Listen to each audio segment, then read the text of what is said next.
Hello everyone, so welcome to my channel optometry solution. कैसे हैं आप सब लोग? उम्मीद करती हूँ आप सब लोग बहुत अच्छे होंगे।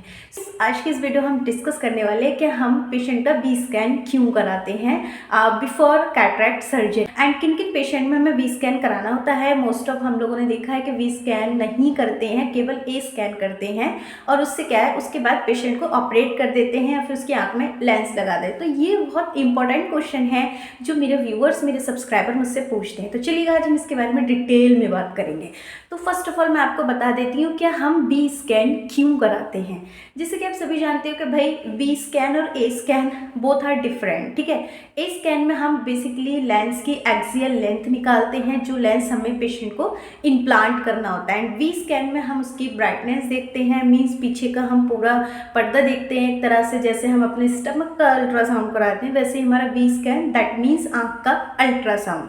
उससे क्या होता है, अगर हमारी आँख में पीछे बहुत ज़्यादा मोतियाबिंद पक चुका है एंड हमें पीछे का पर्दे का कुछ भी दिखाई नहीं दे रहा है, मीन्स हमारी आँख में विट्रल डिजनरेशन हो रहा है, फिर हमारी रेटिना में RD हो रहा है, कुछ भी ऐसी प्रॉब्लम होती है, तो मैट कैटरैक्ट में हमें वो दिखाई नहीं देती है एंड जिसकी वजह से हमें बी स्कैन कराना होता है। तो वो कौन सी कंडीशन है जिसमें आपको ये ध्यान में रखना है कि पेशेंट का विदाउट बी स्कैन के आप उसको ऑपरेट मत कीजिएगा, क्योंकि विदाउट बी स्कैन आप उसको एक्सप्लेन नहीं कर पाएंगे भाई एक कितना विजन आने के चांसेस हैं, आपको भी पीछे का कुछ पता नहीं चलेगा, जिससे क्या है पेशेंट आपको बाद में ब्लेम कर सकता है। दैट मीन्स जब तक आपको पीछे की चीज़ें क्लियर नहीं हो तब तक आप किसी भी पेशेंट को ऑपरेट मत कीजिएगा, क्योंकि बी स्कैन से जब हमें सारी चीज़ें क्लियर हो जाती हैं उसके बाद अगर हम पेशेंट को ऑपरेट करते हैं तो हमें पता रहता है कि पेशेंट का विजन आने के कितने चांसेस हैं। तो वो कौन सी कंडीशन है, अगर पेशेंट को बहुत ज़्यादा मोतिया पक चुका है। दैट मीन जैसा आप यहाँ पे इमेज में नीचे देख पा रहे हो, अगर इस तरह का मोतियाबिंद है, अगर मैं उसके विज़न की बात करूँ, उसका जो विज़न है वो फिंगर काउंटिंग है या हैंड मूवमेंट है या फिर उसका PLPR एक्यूरेट है, तो ये 3 कंडीशन है मीन्स जिसमें आपको क्या है पेशेंट का बी स्कैन जरूर कराना है।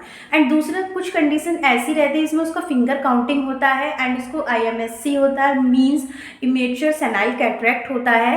देन तब भी अगर आपको डाउट है तो आप बी स्कैन जरूर कराइएगा, क्योंकि बी स्कैन कराने से आपको सारी चीज़ें पीछे की क्लियर हो जाएंगी, जिससे क्या आप पेशेंट के जो अटेंडेंट हैं या फिर पेशेंट हैं उनको ईजिली क्लियर कर सकते हो। तो इस चीज़ का विशेष ध्यान रखिए एंड उसके बाद ही ऑपरेट कीजिएगा। So guys, thank you so much for the watching video, like से सब्सक्राइब।